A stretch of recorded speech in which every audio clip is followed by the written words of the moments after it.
Thank you, everybody. Please have a seat. Thank you. Well, thank you, Alexis, for that introduction.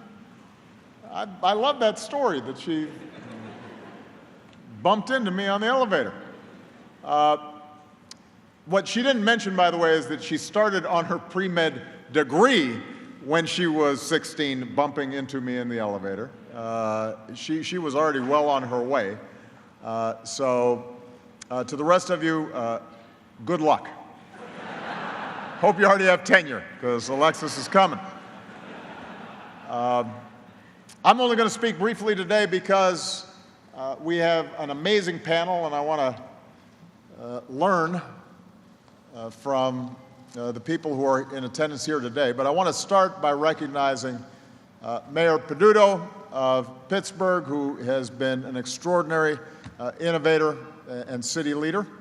And yes.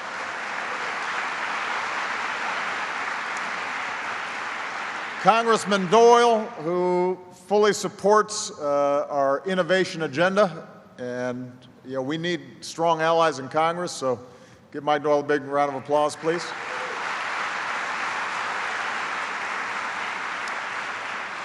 We also have people from across our agencies. Transportation Secretary Anthony Fox,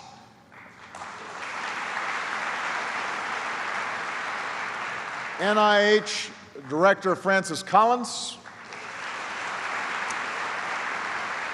National Science Foundation Director France Cordova, and I want to thank two extraordinary leaders who once served in my administration and did extraordinary work. President Suresh of Carnegie Mellon,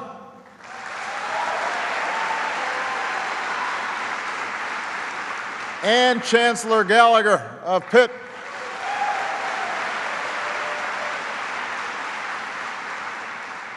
Part of sort of the Obama alumni mafia here, as well as all the faculty and students and staff here at CMU and Pitt for allowing us to turn your campuses into a science fiction movie for the day. Earlier today, I got a chance to see some pretty cool stuff. A space capsule designed by the private sector to carry humans out of our atmosphere. Small unmanned quadcopters that can search disaster areas and survey hard-to-reach places on bridges that might need repairs. I also successfully docked a capsule on the International Space Station. It was a simulation, but trust me, I stuck the landing. But here's the thing about Pittsburgh. This kind of stuff is really nothing new. Most folks have probably heard about how this city is testing out a fleet of self-driving cars. But Pittsburgh has been revitalizing itself through technology for a very long time. There is a reason that U.S. Steel Tower is now also the corporate home of the University of Pittsburgh Medical Center, because the Steel City is now home to groundbreaking medical research and world-class universities. It's the birthplace of some of the most advanced artificial intelligence and robotics systems the world has ever seen. And you are investing in your young people with after-school STEM programs and maker fairs and Girls of Steel robotics teams.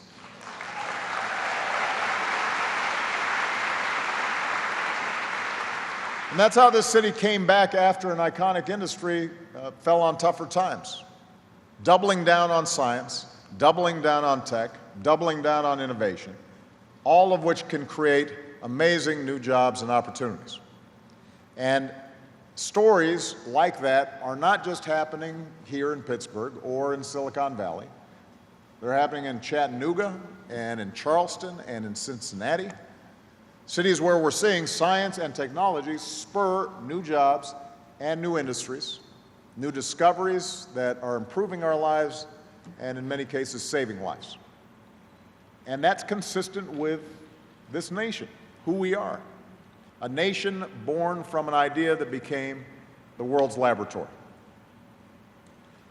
There aren't a lot of countries where one of your founding fathers has an idea to fly a kite in a thunderstorm and helps to fundamentally change how we think about electricity.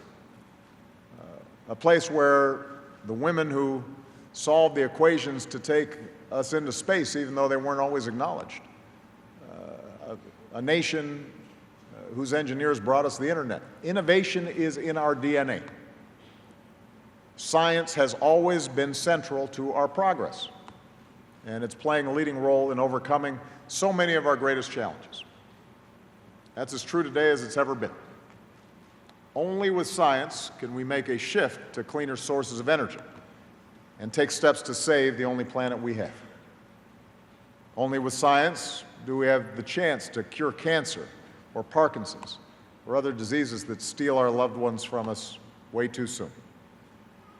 Only through science will we have the capacity to re-engineer our cities as populations grow, to be smarter and more productive, to lead humanity farther out into the final frontiers of space, not just to visit, but to stay, and ensure that America keeps its competitive advantage as the world's most innovative economy.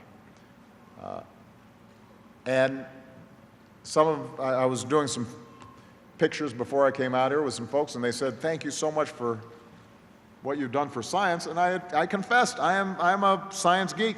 I'm a nerd. And I don't make any apologies for it.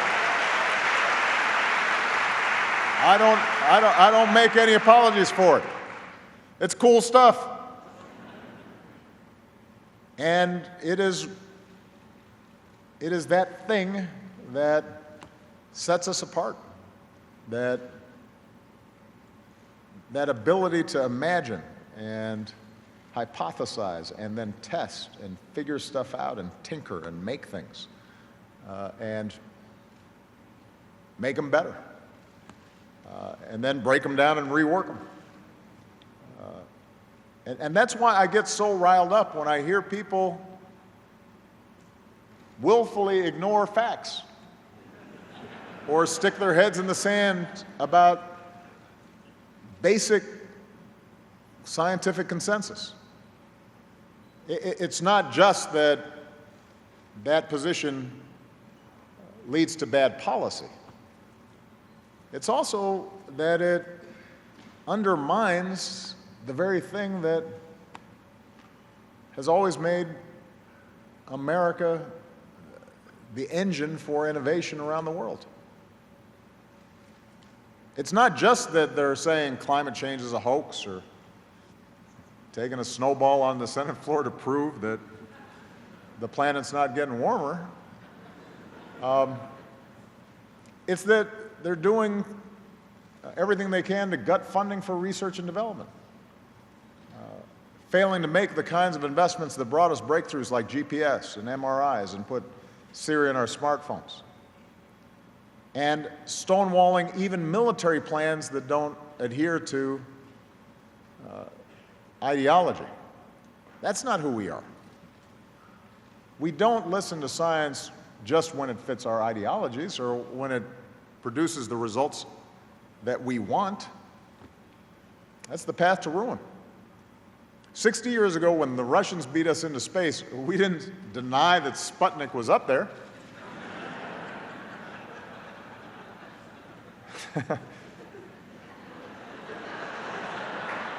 That wouldn't have worked. No. We acknowledged the facts, and then we built a space program almost overnight and then beat them to the moon. And then we kept on going, becoming the first country to take an up-close look at every planet in the solar system. That's who we are. That's where facts will get you.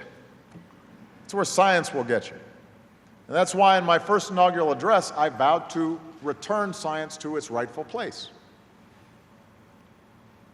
And by the way, I want to make clear, this idea that facts and reason and science are somehow inimical to faith and feelings and human values and passions, I reject that. For us to use our brains doesn't mean that we lose our heart. It means that we can harness what's in our heart to actually get things done. And that's why in the first few months of my administration, we made the single largest investment in basic research in our history. Because innovation is not a luxury that we do away with when we're tightening our belts. It's precisely at those moments when we've got real challenges, when we double down on new solutions that can lead to new jobs and new industries and a stronger economy. So over these last 8 years, we've worked to recruit the best and brightest tech talent into the administration. We've partnered with academia and the private sector. We've empowered citizen scientists to take on some of our biggest challenges. We've reimagined our federal approach to science through incentive prizes and 21st century moonshots for cancer and brain research and solar energy. We've turbocharged the clean energy revolution. We've built the architecture to unleash the potential of precision medicine, dropped enough new broadband infrastructure to circle the globe 4 times, applied data and evidence to social policy to find out what works, scale up when it works, stop funding things that don't, thereby fostering a new era of social innovation. We've helped once dark factories start humming again, putting folks to work manufacturing wind turbine blades longer than the wingspan of a 747. And we realized that we can't look to the future if we're also not going to lift up the generation that's going to occupy that future. So we started the White House Science Fair to teach our kids, to send a message that the winner of the Super Bowl isn't the only one that deserves a celebration in the East Room. We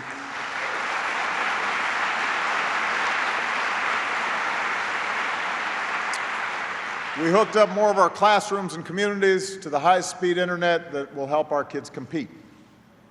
We're pushing to bring computer science to every student. We're on track to prepare 100,000 STEM teachers in a decade. And as a running thread throughout this, we are working to help all of our children understand that they too have a place in science and tech. Not just boys in hoodies, but girls on Native American reservations, kids whose parents can't afford personal tutors. We want Jamal and Maria sitting right next to Jimmy and Johnny because we don't want them overlooked for a job of the future. America is about Thomas Edison and the Wright brothers, but we're also the place where you can grow up to be a Grace Hopper or a George Washington Carver or a Catherine Jones or an Ida B. Wells. We are the nation that just had 6 of our scientists and researchers win Nobel Prizes, and every one of them was an immigrant.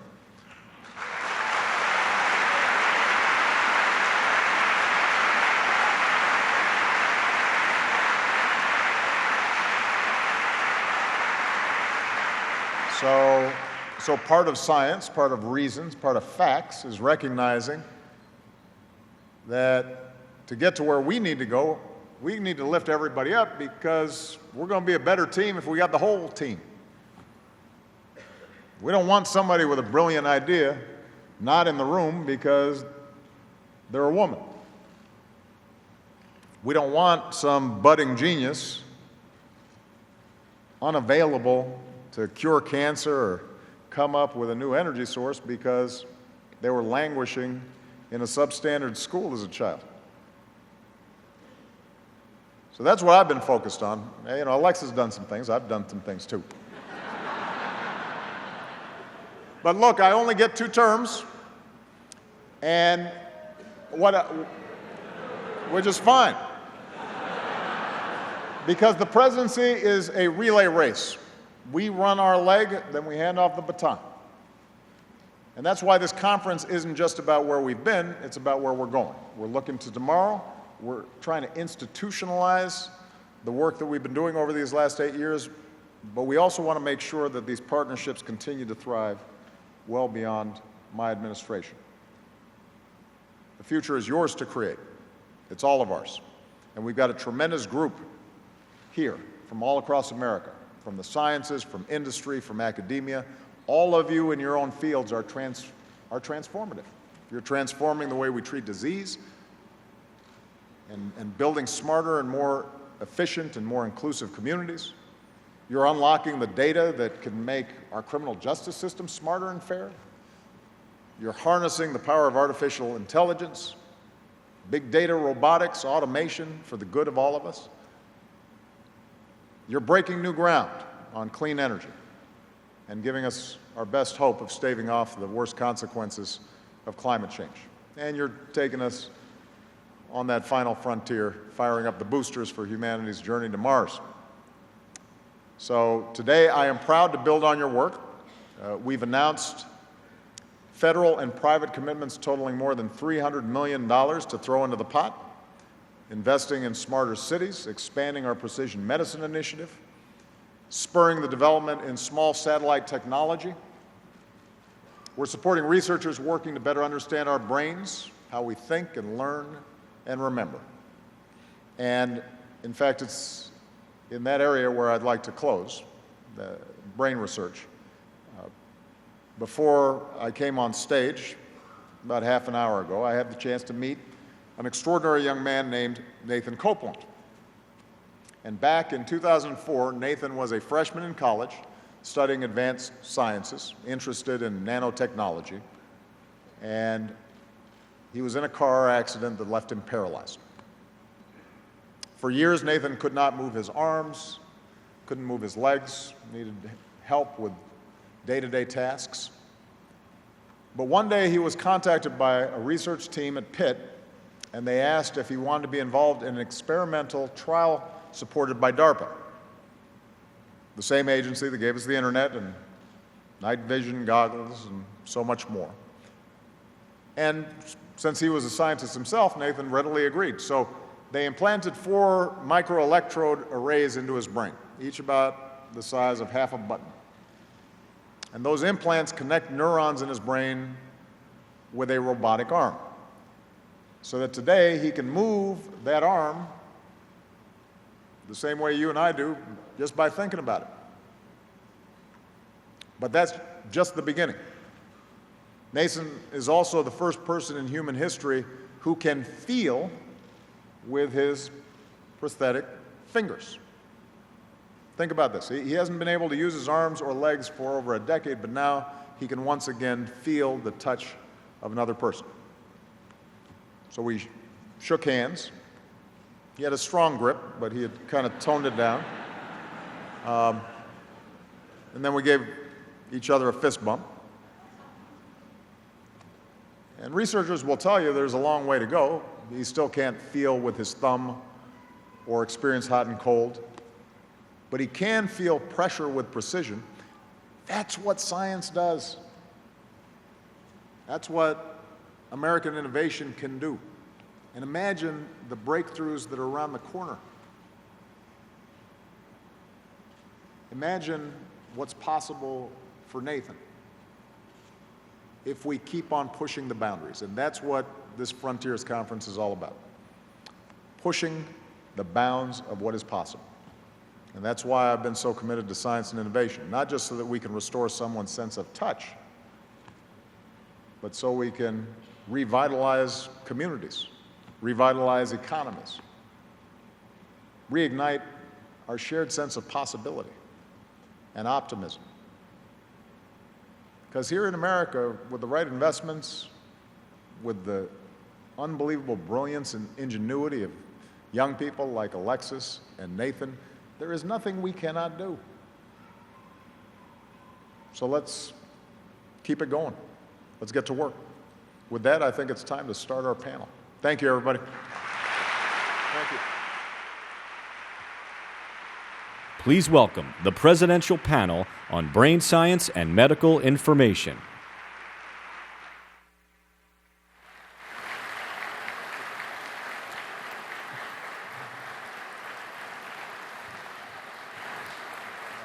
Where am I? Right here? Yes. It says you. Okay.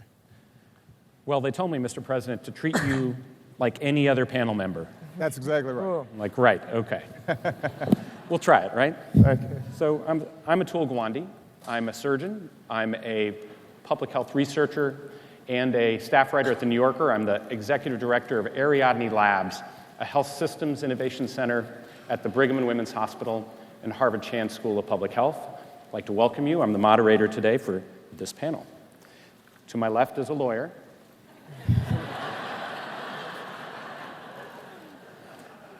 I want to start, actually, you challenged us in your talk and in what you wrote in Wired to think bigger.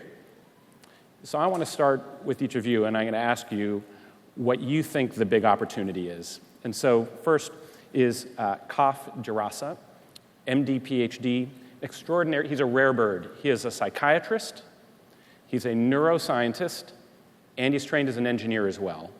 He's on the faculty at Duke, and I want you to tell us what you think the big opportunity is for the future. Yeah, I think the big opportunity is for us to begin to think of the brain as an engineered system.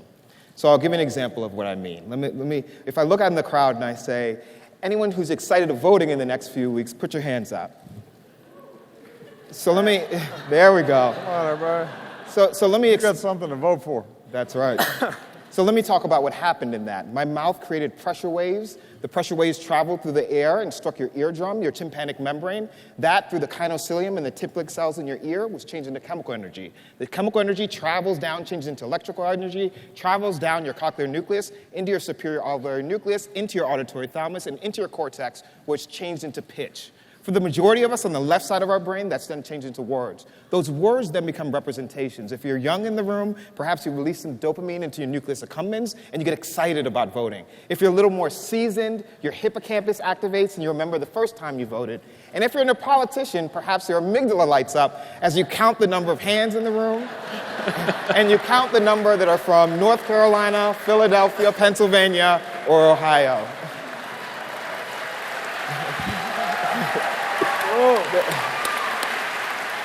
This information is then synthesized in your frontal cortex. It releases your motor cortex. Activity travels down your spinal cord, through your brachial plexus, and your hand goes up. And all of that happens within half a second. So as we begin to think about these illnesses, whether it's Alzheimer's or autism, the challenge is we're talking about a system that evolves so quickly and information is processed in multiple areas to generate behavior. The first time I heard someone describe the brain that way, I was a junior in college at the University of Mellon, Baltimore County. And we invited a speaker, and he was one of my childhood heroes. He was a neurosurgeon. He will go unnamed. I know you're a really good surgeon. And I got excited about the brain, and I got excited about going off to study the brain. This was an academic pursuit for me. It was an intellectual pursuit until I got to graduate school. And while I was in graduate school, one of my family members went missing. And we hired a family and personal investigator, and they found my family member in the alleyway in another continent hallucinating. And it was the first time that I even began to understand my family's difficulties with mental illness, whether it was schizophrenia or bipolar disorder or depression. And as I sat in grad school learning about genetics, all of the genome-wide association studies were happening, I started to learn about psychiatric genetics, and I spent the next 10 years of my life worried that any given day I myself could wake up hallucinating or hearing voices. And so I decided to pursue an interest in psychiatry, and as I sat there with families who were experiencing some of the same challenges that my family was experiencing, I realized that we just needed a breakthrough in how we think about and how we treat mental illness. That big breakthrough, I think, for me, is going to come through this BRAIN initiative. It's the opportunity for engineers to engage in how we think about mental illness, to map out how the brain is processing information in real time, the activity of all of these cells. The promise is that one day we'll have a new form of treatment that comes out of reading information from the brain, generating neuroprosthetics in the same way that individuals are now moving their hands by thinking about it. Can we augment brain function in a way that allows those with mental illness to come out of the shadows and to continue to contribute to this great American system? So. That's great. Thank you for that.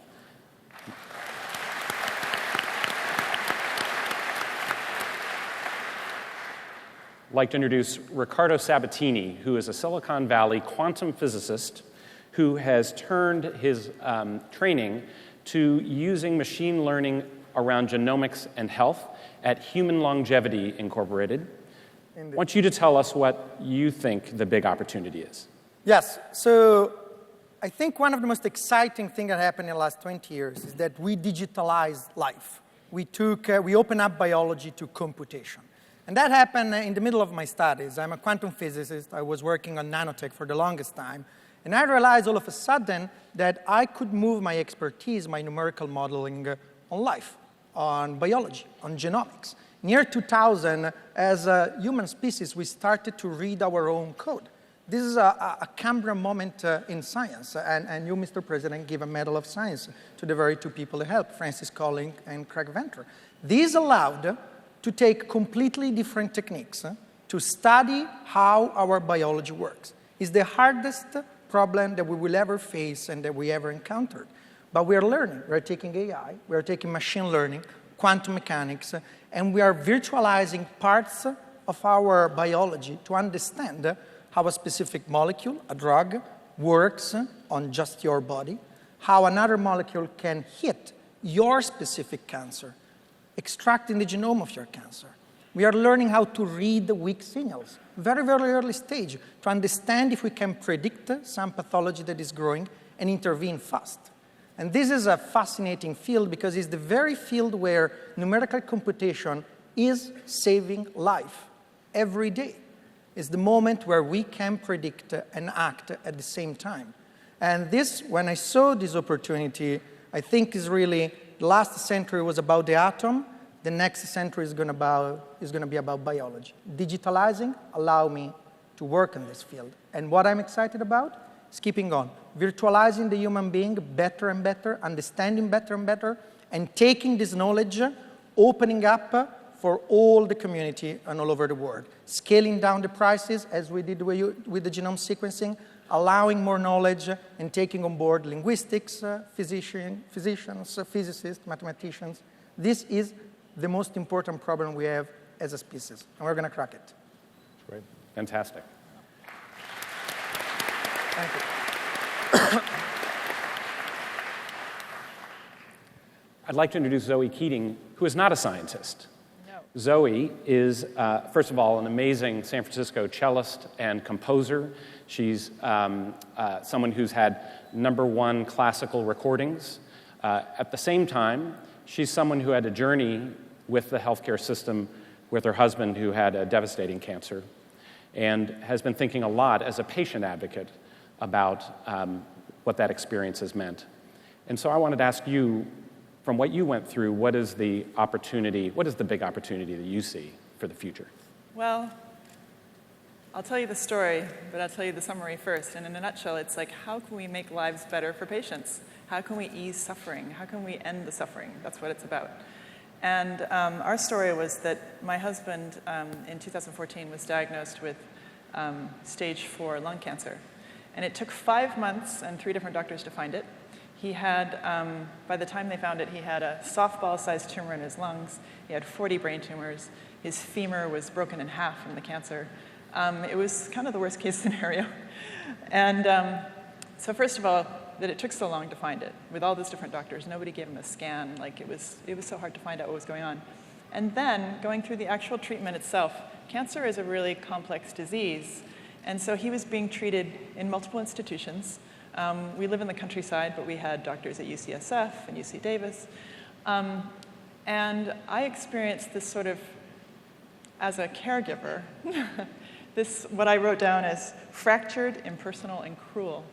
And these gaping holes in a system that left just lots of suffering. And so I'm always struck by these incredible, incredible things that we're doing, incredible opportunities. And somebody in the panel this morning said, we have Star Wars medicine and Flintstone in a Flintstone system. And the result of that is just a lot of suffering. And so I think for me, I was thinking opportunities are, I would love to be able to walk into an office and to have the doctor know so much about me already, so I don't have to fill out the paperwork every time I go in. You wouldn't believe what I had to do. I had to drive discs from institutions with a 4-year-old in the car. I had to drive 100 miles, like sometimes a couple times a week, just to deliver the discs because the institutions wouldn't share data. And then some things are getting better, like insurance. When my husband was diagnosed, we got a letter a couple weeks later from the insurance company saying, oh, it's not covered. And we had one of those, remember in the beginning of Obamacare, we had the grandfathered plans, and we all thought those plans were okay. It turns out that there's lots of loopholes. So I quickly realized that we were going to go bankrupt. And the first bills from that first few weeks were tens of thousands of dollars. And so I quickly went up on healthcare California site, the Covered California, and got us a new plan. And I still had to deal with hours and hours on the phone. I became an expert in not ever letting go, following through all the way to the end until finally that bill would get paid. But thanks to the president and your health, what you did, we didn't go bankrupt. So that's some progress, and I would just say thank you.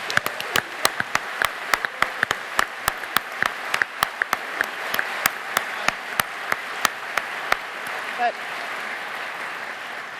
if I could just say something else about patience, is that during our journey, we never had the sense that there was one person keeping track of all the data. That if there was data, and I tried really hard to digitize all my husbands and get it to where it needed to go, where do I put it? Who do I give it to? Who do I trust? And in this future scenario, I can imagine where I would go into the doctor's office and they would know everything about me. And I would imagine there would be some AI that had done some analysis on my data to pop some things up for the doctor. But still, there's a human. No matter how much technology you have, there's a human at the end of it to help a patient through their journey and to keep track of it all and to think about their caregivers, their life, everything. It's all a big package. It's not just, patients are the users. Right. If I were to tie together, it sounds incredibly disparate, but the story that is coming out from everything you're saying, I'm going to take what you said, Ricardo, about the last century one step farther. The last century was the century of the molecule. We were trying to, the power of reductionism, boil it down to the most small possible part, the atom, the gene, the neuron, give me the drug, the device, the super specialist, and that provided enormous good. But in this century, what they're all describing is now we're trying to figure out how do they all fit together. How do the neurons fit together to create the kinds of behaviors that you're trying to solve in mental illness? How do they the genes network and fit together in epigenetics to account for the health and disease of the future that we all may face? And Zoe's describing a superhighway of information and science that is plugging into the patient through a bike path called the doctor's office, and trying to make a system that can actually bring it all together really is a completely different kind of science from the last century. It's surrounding these problems with people come from incredibly different perspectives. Now, Kaf, you're all of them in one. We normally might bring a psychiatrist and an engineer and a neuroscientist together, but it really isn't the age of the hero scientist anymore. And so I want to ask you, what do we have to reinvent about the way we do science to make all of this possible genuinely scientifically with real innovation? Well, first of all, I want to thank the panelists, especially Zoe's, because of the story you're telling. Although, Kaf, it sounds like you were also inspired in part because of very personal experiences. At the end of the day, there are people who count, and who we want to enhance their lives. And so being able to bring it down from 40,000 feet down to what you're experiencing while you're waiting on the phone to help somebody you love so deeply, I think is a good reminder of why we do this. As you say, Atul, what we've been calling this precision medicine initiative is really how do we stitch together systems that can maximize the potential of the research that a Kaf or a Ricardo are doing and end up with Zoe's husband getting better treatment.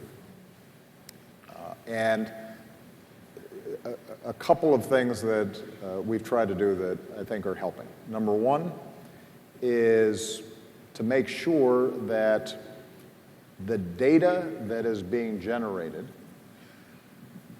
by genomic sequencing as its price comes down is better integrated and better shared. which is going to require us rethinking research models. In the past, what's happened is that if a researcher wants to look into cancer, they get some samples from an arrangement, maybe with a teaching university close by, and they're plugging away somewhat in isolation. And what we now have is the opportunity to, as we discover particularly that what we used to think of as one cancer might turn out to be 20 different types of cancer. We're now in a position where we can actually generate a huge database. And as a consequence, not only identify some of the specific features of that cancer, not only identify what kinds of genetic variants might make you more predisposed to that cancer, but we're also breaking down those silos in such a way where we can accelerate research. Not everybody has to have one small sample. Now, potentially, we've got 1 million people who are contributing to a database that somebody like a CAF or a Ricardo can work off of.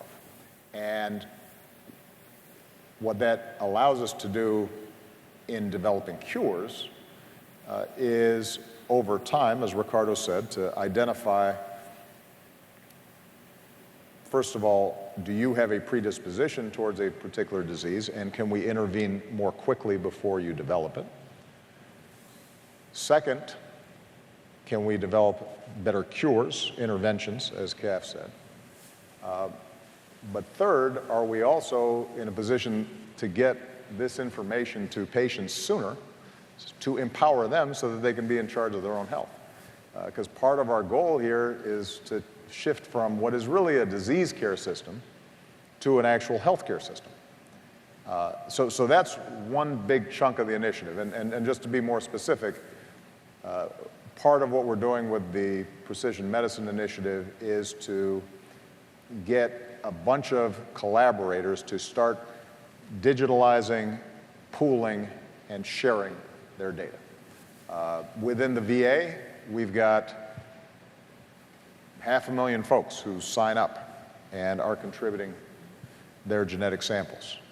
We now have more and more institutions that are coming together.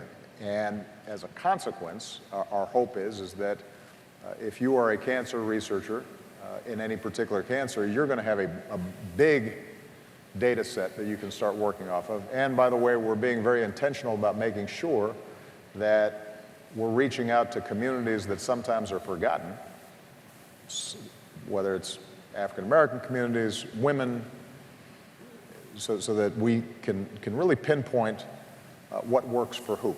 Can I try pushing on some of the... Just one last thing I want to say, though, because it goes to what Zoe said about systems. Even as we're doing all this cool stuff to come up with greater cures, what we're also having to do is try to figure out what are the incentives, the perverse incentives that are set up in the healthcare system that prevent it from reaching a patient earlier. So I'll just give 2 quick examples. The first is what you were talking about in terms of your individual patient data. We're trying to promote the notion, number one, that this data belongs to you, the patient, as opposed to the institution that is treating you, because once you understand that it's yours and you have agency in this process, it means that as you're looking for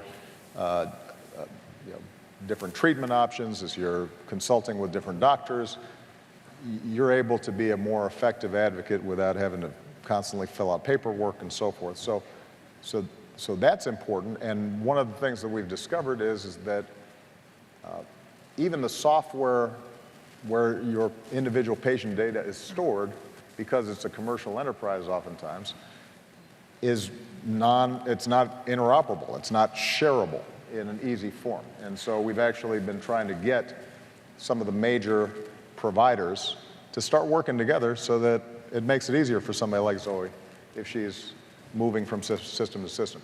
The second thing is, and Atul, you've written about this, to the extent that we are reimbursing doctors and hospitals and other providers based on outcomes rather than discrete services that are being provided, we can start incentivizing the kind of holistic system thinking in healthcare rather than you come in, you get a test, then you got to go to another place to do this, then you got to go to another thing to do that, and maybe the surgeon hasn't spoken to the primary care physician, and you don't have the outpatient coordination that would make sure that you're not coming back into the hospital. And one of the things that we've been trying to do with the Affordable Care Act, Obamacare, that hasn't gotten as much attention as just providing people insurance, is to make sure that we're nudging the system more and more to do that. So that was a long answer, but it's a big topic. The good news is that I think we've identified the pathways where we can start making real progress. I want to live in your world. I want to live in the world where I'm only going to be here for 4 more months, so 3.5. In your world where I get to own, I have my genomic information, right. I have my medical records, I have everything about me belongs to me, and it's easy to access, and I can bring it to the doctors that I need to get to.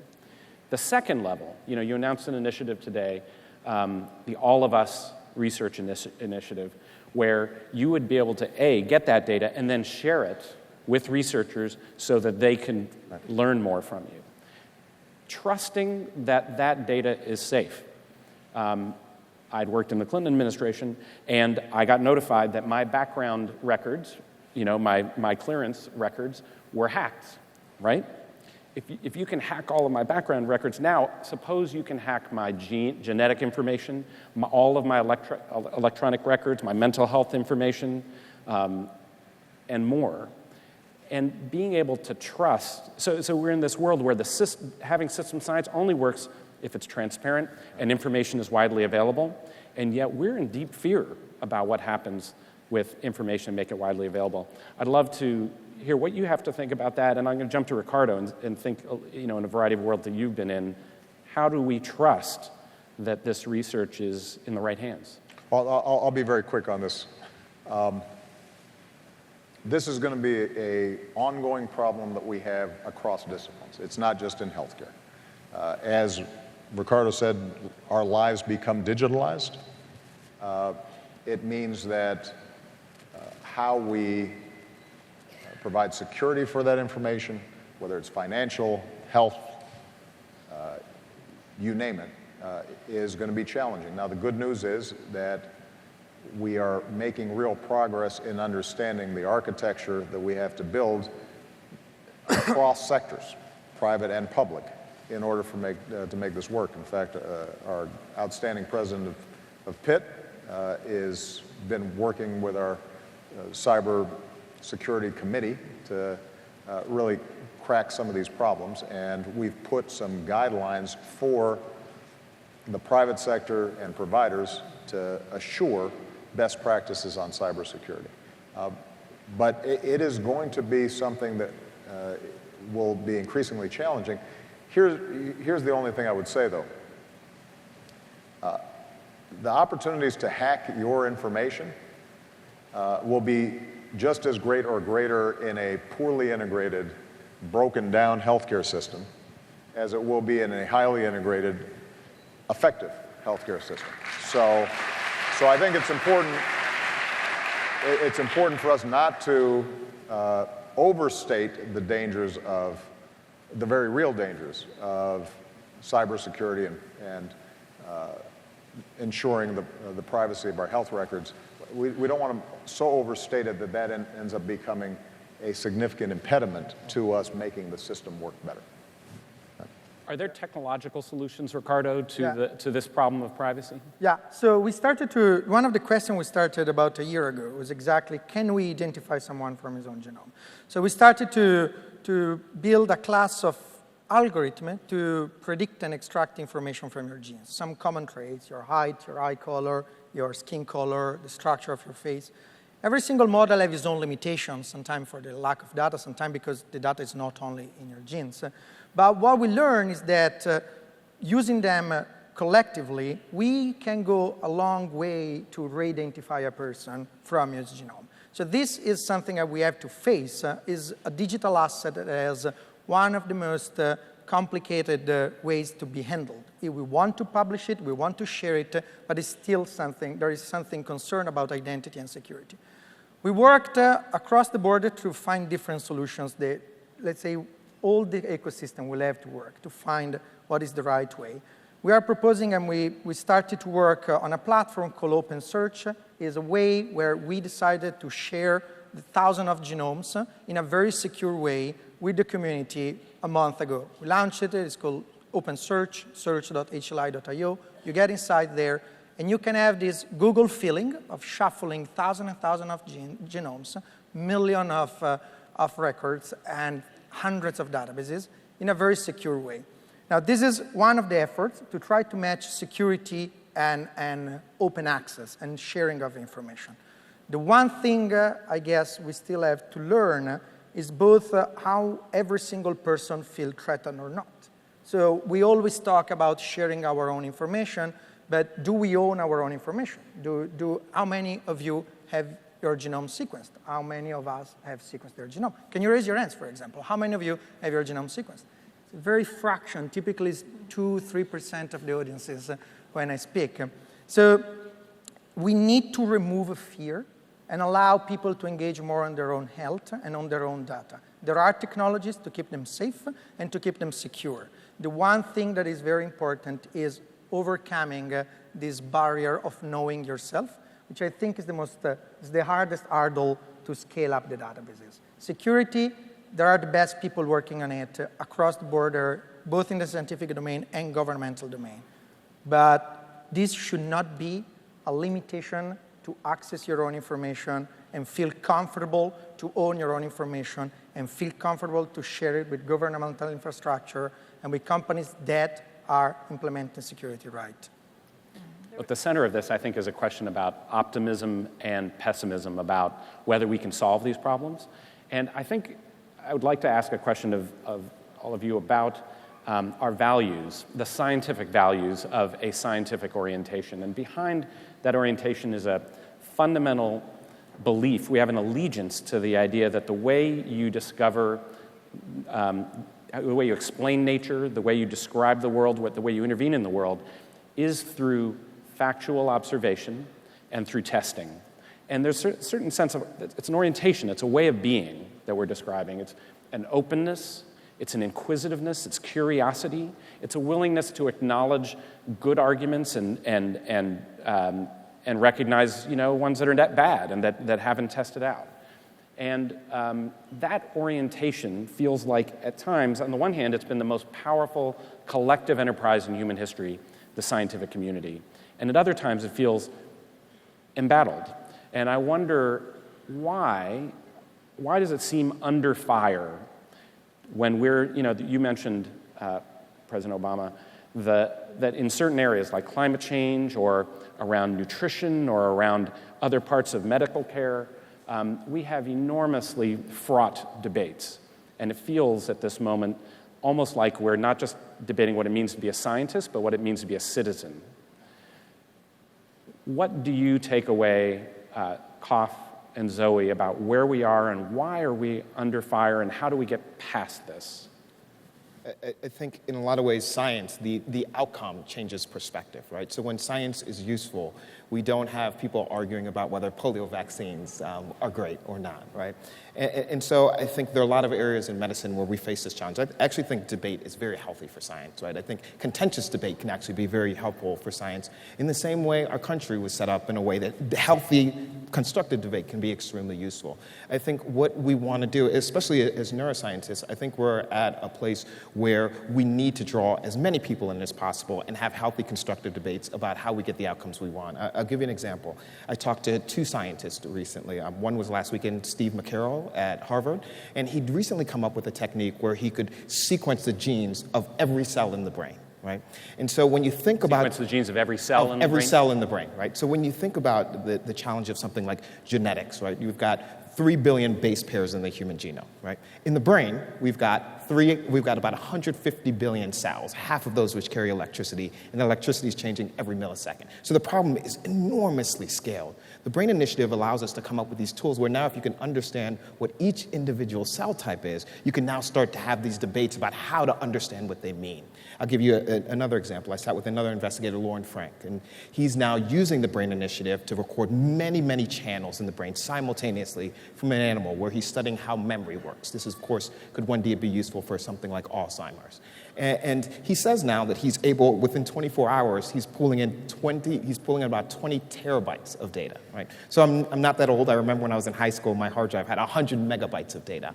So we're at a place now where we're going to have to bring in other disciplines to know how to handle that data. I sat with a high school kid last night, Gabe, and it was pretty clear to me that the people who are going to solve this challenge of the brain are probably in like 7th or 8th grade right now, right? And so how do we create an ecosystem where all those different perspectives can come in? The utility is when all those different perspectives come in, there has to be contentious debate, right? But I think the solutions that will come out of it are what will move people's perspective on the usefulness of science. Zoe, what do you think about the constructive debate you hear, how we get to the more constructive debate, and enough optimism that we want to actually put funding into the kind of work that Kaf is talking about? Well, I think of just making it broader. I was really inspired this morning by a lot of the speakers on the health track, and one of them was Stephen Keating, who's not related to me at all, Keating.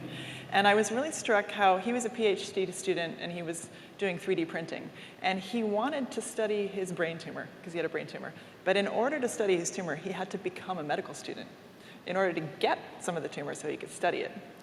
And that seemed really like, wow, that's limiting. Think of like all these amazing people we have in our country who are doing things, and increasingly people are doing things outside of institutions.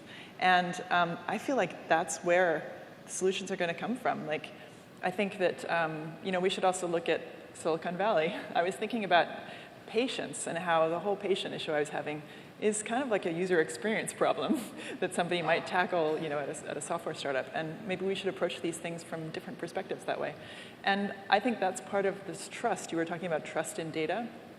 That somehow expanding, bringing in voices, figuring out how people can contribute data, how we can all just be more involved, will be a way towards making trust. The same thing is true with government. So. Oh, absolutely. Well, I'll just pick up on a couple of themes. Any scientific revolution is, by definition, contesting the status quo. And we're going through a period in which our knowledge is expanding very quickly. It is going to have a wide range of ramifications. And you've got a whole bunch of legacy systems that are going to be affected. So if self-driving cars are pervasive, a huge percentage of the American population right now makes its living, and oftentimes a pretty good living, driving. And so understandably, people are going to be concerned about what does this mean. We've heard of the controversies around Uber versus those who have taxi medallions, but it's actually driverless Uber that is going to be even more challenging. The same is true in the healthcare field. One of the things that you discover is this Rube Goldberg contraption that grew up over the last 50 years or 60 years in terms of our healthcare system is there's all kinds of economics that are embedded in every aspect of it. So it's not surprising then that when we pass the Affordable Care Act, that there are going to be people who push back, not just because they really want to make it work and they've got some legitimate factual critiques of it, but because people's pocketbooks may be threatened.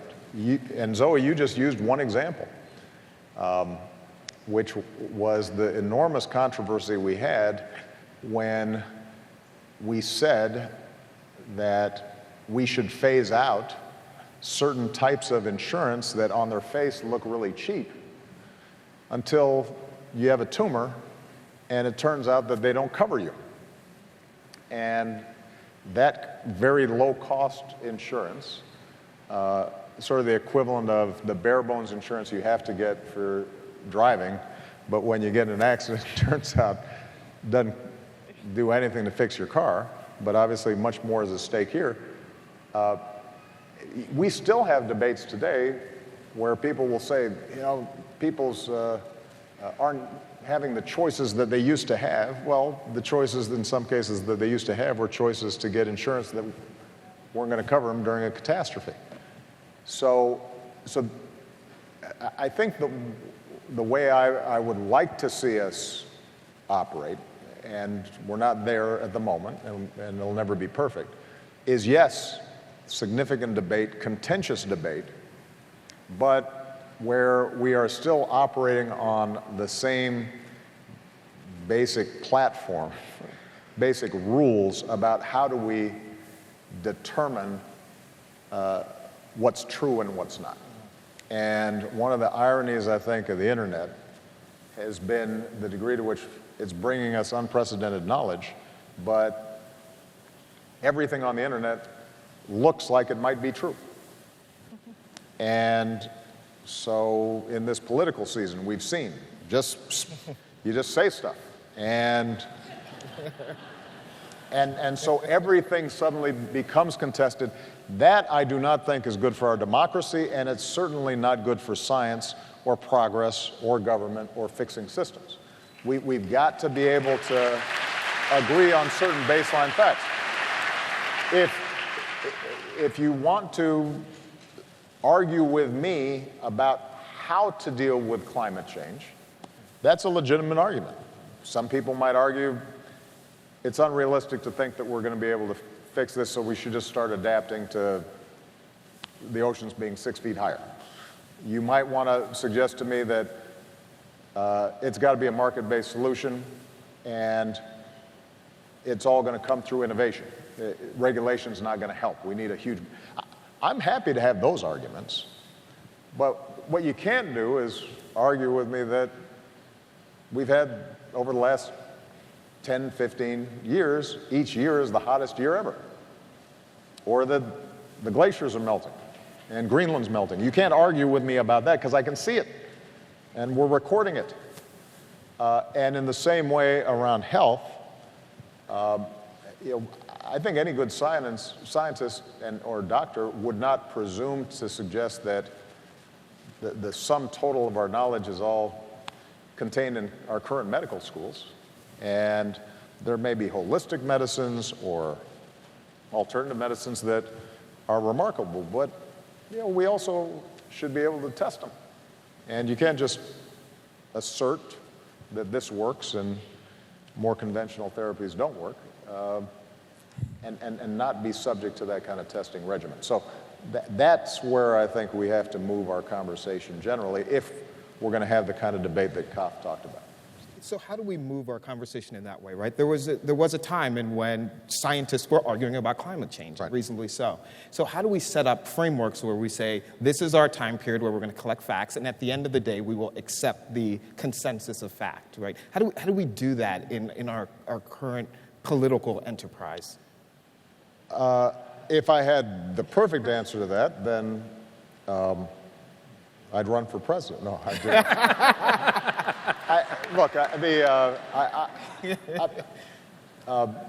This takes us a little bit far afield, but I do think that it's relevant to the scientific community. It's relevant to our democracy, citizenship. We're going to have to rebuild within this wild, wild west of information flow some sort of curating function that people agree to. I use the analogy in politics. It used to be there were 3 television stations and Walter Cronkite's on there, and not everybody agreed, and there were always outliers who thought that it was all propaganda and we didn't really land on the moon and Elvis is still alive and so forth. But generally that was in the papers that you bought at the supermarket, right, as you were checking out. And generally people trusted a basic body of information. It wasn't always as democratic as it should have been. And Zoe's exactly right that, for example, on something like climate change, we've actually been doing some interesting initiatives where we're essentially deputizing citizens with handheld technologies to start recording information that then gets pooled. They're becoming scientists without getting the PhD. And we can do that in a lot of other fields as well. But there has to be, I think, some sort of way in which we can sort through information that passes some basic truthiness tests, and those that we have to discard because they just don't have any basis in anything that's actually happening in the world. And that's hard to do, but I think it's going to be necessary, it's going to be possible. I think the answer is obviously not censorship, but it's creating places where people can say this is reliable. And I'm still able to argue about safely about facts and what we should do about it, while still not just making stuff up. I think you're focusing on the idea of places where the scientific orientation can be, that ethos is protected. It's really important. Science is always probable knowledge. It's never nailed down. But we're at CMU, we're at University of Pittsburgh because they're places that hold those values of a scientific orientation. There are places that live like that online in patient communities. There are places that are professional societies that make it happen. It's crucial that it also happen in government and it also happen in the private sector.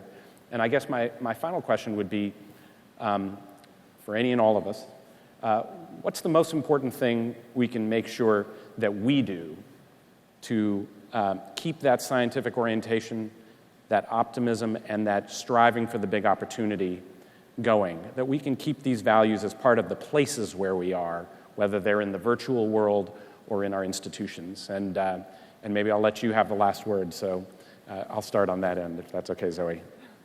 Well, I really feel like this it's just this huge opportunity and this way for, if people feel like they can contribute, that then they will trust things. They will trust institutions, they will trust governments, if they feel that they have a voice. And it's our job to figure out how can we make this thing the president was talking about, how can we make the system that allows people to contribute, but it's somehow vetted so that all that knowledge can be shared, because we need all hands on deck. So a chance for people to participate in the science itself. A chance for people to participate. And that's beyond healthcare, that's across the board. And I feel like that's a huge challenge for our time right now. Just how can we do that so that we can really, because we need everybody's help in everything that's coming for us. Ricardo. Yeah, the one thing that, I mean, the fight is a little bit unfair because magic has always answers. The bogus things that you find around, there's always strong answers. There is the cure of cancer, but it's closed in a closet somewhere. Well, science cannot state those strong answers because it's a constantly evolving field and it would be unfair. But we have a cool story that sometimes we don't say enough. When we describe how the brain works, when we describe the majesty of what it means watching inside your genes and how the proteins fold and the molecules, and when I explain these stories and I make them human, and I explain cases, stories of patients and people that access their health and they really got incredible advancements on it. When we nail the story right, then we engage the young people, the vast majority of the population. We tend to fight these bogus messages, but on one side it means we're failing. We're failing to tell the amazing advancements that we are doing in the right stories, beating fake stories with great realities. And this is a challenge that we have to do. And I'm engaging as much as possible, explaining the excitement that there is in the time in history when we have access to things that we were never even dreaming 15 years ago. This is the story that we have to tell outside these doors. You are some of the smartest people in this country. You have to be advocate of how amazing things we're doing without giving strong solutions and fake results, but telling that there are the best people chasing this dream, and we're going to crack it. It's our duty making people feel confident that this is the right story to follow. Yeah, I'm honored that you chose to sit on this panel because I think health is the real truth teller and the real equalizer.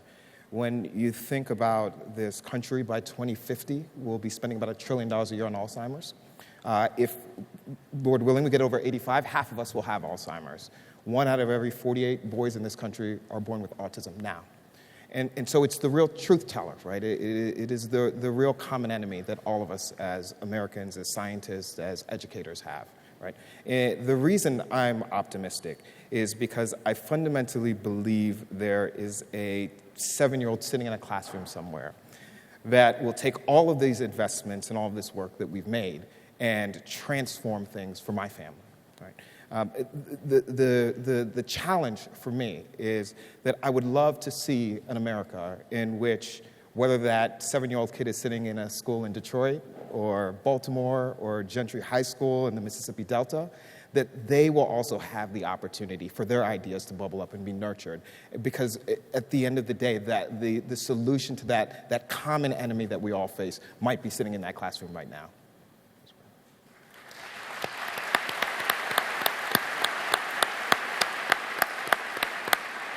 Well, I'm going to steal some ideas from what my other panelists have already said. First of all, Zoe's point about opening up systems so that people understand them and don't just feel like cogs in that system, but rather have agency in that system, I think is critically important. So what we've been trying to do across the board, and we're not even close to being there yet, is to use technology as a way to do exactly what you're talking about. Whether it's releasing big data, and the easiest example I think for the general public to think about is all the apps that now give us the weather over our phones, and those are all generated from inside government, but what used to be closed data, now we let out there. Well, it turns out that we got huge data sets on all kinds of stuff. And the more we're opening that up and allowing businesses, individuals to work with that information, I think the more they feel empowered. And that makes a huge difference. The second thing that I want to emphasize is the most important curator to be able to sort through what's true and false and sustain those scientific values you talk about is the human brain, and making sure that our kids are getting that ability to analyze and do that sorting early. And so part of the reason why we've been emphasizing STEM education is not because we don't value the humanities. And I was a political science and English major, and I've probably learned more from reading novels than textbooks. But what it does do is it helps everyone as citizens, even if you don't become a doctor or a scientist or a physicist. It helps you evaluate information in a way that allows you to make good decisions in your own life, but also allows you to participate in the country as a whole. And so we want everybody, we're putting a special emphasis on girls, young people of color who so often are underrepresented in the STEM fields. We want to make sure they feel a confidence about so much of the technology and information revolution and science that is transforming their lives all around them. And we want them to be creators of science, not just consumers of it. So I think that's very important. The final thing I'll say is that government will never run the way Silicon Valley runs, because by definition, democracy is messy. This is a big, diverse country. with a lot of interests and a lot of disparate points of view. And part of government's job, by the way, is dealing with problems that nobody else wants to deal with. So, sometimes I talk to CEOs, they come in and, they start kind of telling me about leadership and here's how, we do things. And I say, well, if all I was doing was making a widget or producing an app, and I didn't have to worry about whether poor people could afford the widget, or I didn't have to worry about whether the app had some unintended consequences, setting aside my Syria and Yemen portfolio, then I think those suggestions are terrific. But if which isn't, that's not, by the way, to say that there aren't huge efficiencies and improvements that have to be made. But the reason I say this is sometimes you get, I think in the scientific community, the tech community, the entrepreneurial community, this sense of we just have to blow up the system or create this parallel society and culture because government is inherently wrecked. No, it's not inherently wrecked. It's just government has to care for example, veterans who come home. That's not on your balance sheet. That's on our collective balance sheet because we have a sacred duty to take care of those veterans. And that's hard and it's messy. And we're building off legacy systems that we can't just blow up. We've been pushing very hard in the area of medicine to have the FDA reimagine how it does regulations in the genetic space so that it's different from how they might deal with a mechanical prosthetic. But I don't want to just blow up the FDA because part of government's job is to make sure that snake oil and stuff that could hurt you isn't out there on the market being advertised on a daily basis. So there are going to be some inherent balances that have to be taken and there are equities that are complicated in government. And I guess the reason I'm saying this is I don't want this audience of people who are accustomed to things happening faster and smoother in their narrow fields to somehow get discouraged and say, I'm just not going to deal with government. Because at the end of the day, if you're not willing to do what Kath said earlier, which is just get in the arena and wrestle with this stuff and argue with people who may not agree with you and tolerate sometimes not perfect outcomes, but better outcomes, then the space to continued scientific progress isn't going to be there.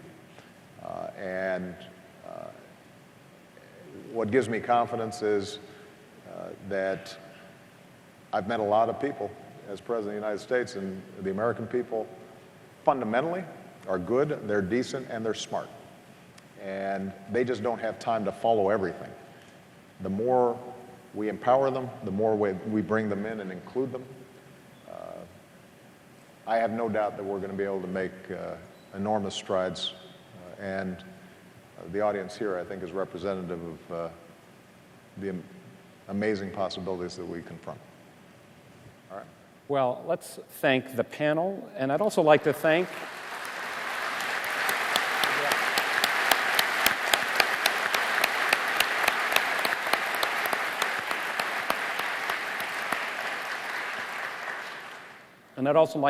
the President for having the Frontiers Conference. I think you've set an expectation which can apply to any president in the future of any party, that you can be a president for science and health, and that we can live up to those values.